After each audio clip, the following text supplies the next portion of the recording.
Rencana pengeluaran dan penerimaan negara tahun mendatang yang dihubungkan dengan rencana dan proyek jangka panjang. Rencana keuangan tahunan pemerintah daerah di Indonesia yang disetujui oleh DPRD. Tujuan APBN yang pertama, sebagai pedoman pendapatan dan pembelanjaan negara dalam melaksanakan pemerintahan.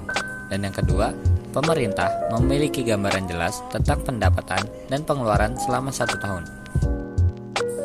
Tujuan APBD yang pertama, mengatur penerimaan dan pengeluaran yang dilaksanakan oleh pemerintah daerah selama 1 tahun anggaran. Dan yang kedua, terjadi keseimbangan yang dinamis demi tercapainya peningkatan dan pertumbuhan ekonomi yang pesat. Fungsi APBN dan APBD. Yang pertama, fungsi alokasi. Pemerintah membagi pendapatan yang diterima ke pos-pos pengeluaran yang telah ditetapkan. Dan yang kedua, fungsi distribusi. Pemerintah mengatur keseimbangan anggaran pendapatan antar wilayah dan antar kelompok. Dan yang ketiga, fungsi stabilitas. Anggaran pemerintah akan menjadi alat untuk memelihara dan mengupayakan keseimbangan pokok perekonomian. Peran APBN yang pertama, instrumen utama pemerintah untuk menjalankan kebijakan fiskal. Dan yang kedua, mendorong pertumbuhan ekonomi. Dan yang ketiga, menciptakan lapangan kerja. Yang keempat, meningkatkan kesejahteraan masyarakat. Peran APBD yang pertama, menilai kesesuaian kegiatan penyelenggaraan pemerintah daerah dengan ketentuan yang telah ditetapkan. Dan yang kedua, meningkatkan efisiensi dan efektivitas perekonomian. Yang ketiga, menciptakan lapangan kerja. Dan yang keempat, mengurangi pengangguran dan pemborosan sumber daya.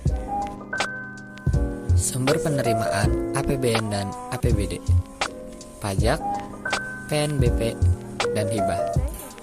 Retribusi, PBB, pajak cukai, pajak penghasilan, dana bagi hasil, dana alokasi umum. Pengaruh APBN terhadap perekonomian. Yang pertama, meningkatkan pertumbuhan perekonomian masyarakat. Dan yang kedua, menimbulkan investasi masyarakat. Yang ketiga, memperlancar distribusi pendapatan.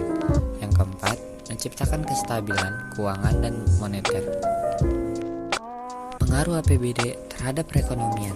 Yang pertama, mampu memberikan pedoman bagi kegiatan pembangunan ekonomi di daerah. Yang kedua, dapat mempengaruhi tingkat pemerataan distribusi pendapatan. Dan yang ketiga, dapat mempengaruhi perubahan harga di daerah. Dan yang keempat, mampu mempengaruhi tingkat produktivitas perusahaan. Jenis-jenis belanja APBN dan APBD. Yang pertama, belanja pegawai.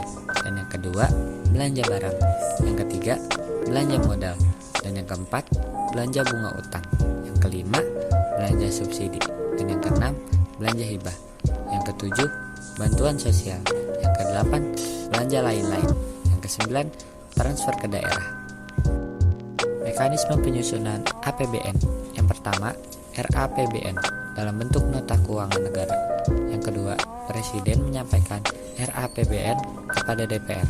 Yang ketiga, DPR perlu menyetujui RAPBN melalui sidang paripurna. Yang keempat, bila RAPBN disetujui, statusnya berubah menjadi APBN. Yang kelima, setelahnya harus disahkan oleh Menteri Keuangan dan Presiden.